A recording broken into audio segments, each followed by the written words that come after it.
بسم الله الرحمن الرحيم.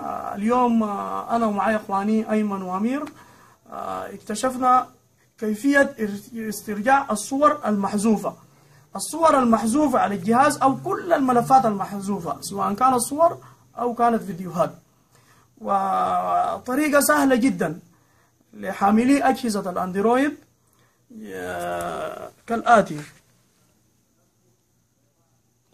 ندخل على ملفاتي كلمة واضحة، ملفاتي. دخلنا على ملفاتي، ندخل على الضبط من هنا طبعا لحاملي أجهزة الأندرويد، كلمة الضبط. بعدين كلمة الضبط هتظهر لنا إظهار الملفات المخفية. نقول تاني: إظهار الملفات المخفية. المقصود بالملفات المخفية هي كل الملفات وكل البرامج أو كل شيء تم حذفه، سواء كانت صور أو فيديوهات. زي ما قلت لكم في الأول، أول ما نعلم عليها كل الملفات وكل الصور حتى لو كانت قبل عامين حترجع على ذاكرة الجهاز نفسه. نشوف الآن، ندخل على ذاكرة الجهاز نفسه، هندخل على كل الملفات، بعدين هندخل على ذاكرة الجهاز وليس الذاكرة الخارجية. التحت دي الذاكرة الخارجية، يعني احنا هندخل على ذاكرة الجهاز.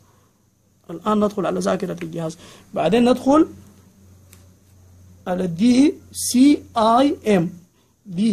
أي واحد منكم ممكن يكون عارف كده.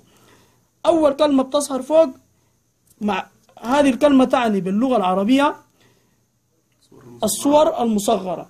هذه الكلمة باللغة العربية تعني الصور المصغرة، أي الصور التي تم حذفها وتصغيرها ومسحها. الآن نشوف رجعت الصور ولا لا. جاري المعالجة، شوف كل الصور رجعت، حتى لو هذه صور ممكن أنا ما أذكر متى تصورتها أو متى مسحتها.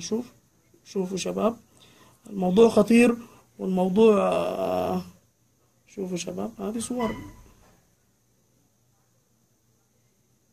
هذه كل الملفات صور فيديوهات رجعت بصورة مصغرة، أي رجعت على الجهاز نفسه. شوفوا الحين، شوفوا هذه الصور، هذه الصور كلها رجعت، صور عائلية وصور أخواني وصور أهلي في البيت. فلذلك الموضوع خطير، ولذلك نحن اليوم قمنا بصناعة هذا الفيديو لكي تعم الفائدة ولكي يستفيد كل الشباب من عدم المجاملة في بيع الموبايلات أو إهدائها. لذلك أنت الجوال إذا خلاص زهقت منه، كل ما عليك إما تدخله عند الدولاب الخاص بك أو تدخله أحرقه بالنار. ليش كل ملفاتك ثاني يوم تلقاها في الشبكة العنكبوتية، صور العائلة، صور أخواتك، صور زوجتك؟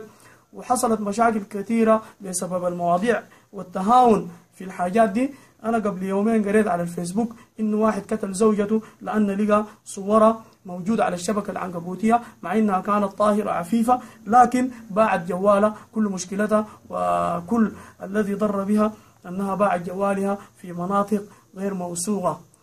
لذلك أسأل الله أن تعم الفائدة، وأسأل الله أن يستمتع الجميع بهذا الفيديو وينشروه لتعم الفائدة لكل الناس، وكل الناس تستفيد من هذا الفيديو المبسط وبإمكانيات بسيطة. يعني الصديق أمير صورني بجواله وأيمن صورني بجواله، يعني ما عندنا كاميرات، ما عندنا. أرجو من الله وأرجو منكم أن تنشروه.